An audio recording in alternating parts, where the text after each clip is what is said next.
Warrant of arrest naman ang pamaskong hinahanda ngayon ni Ombudsman Jesus Crispin Remulla para sa pasimuno at sangkot sa flood control scandal ng gobyerno. Ayon kay Remulla, hindi siya papayag na abuti ng ilang taon ng investigasyon gaya ng mga kaso na unang dumaan sa kanyang opisina. Narito ang report ni Jackie Resho.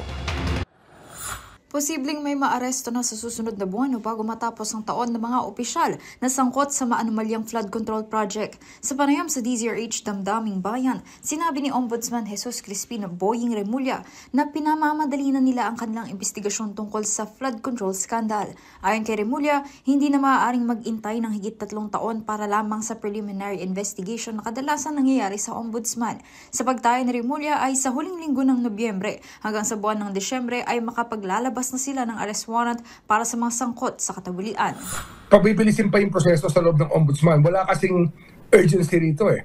Dito inaabot ng 3 taon ng preliminary investigation, Deo, traditionally. Hindi na tayo pwede mag-intay ng ganon.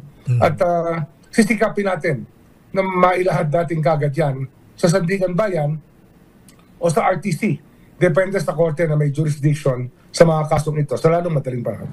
Samantala, handa rin si Ombudsman Remulla na maglabas ng kanyang SALN o Statement of Assets, Liabilities and Net Worth kasabay ng lahat ng mga opisyal. Sabi ni Remulla, dapat lahat ng opisyal ng executive branch ng gobyerno ay handang maglabas ng kanilang SALN dahil ito'y isa umanong accountability at lifestyle check document. Pangunahan mo daw po na kayo ang unang maglabas ng SALN. Bibigyan yung SALN ko. Paglabas ng lahat, lalabas din yung akin. Sabay. Hindi problema yon. Ako ba on trial dito? Hindi ako on trial. Pero sige, kung yan ang gusto nyo, gagawin ko.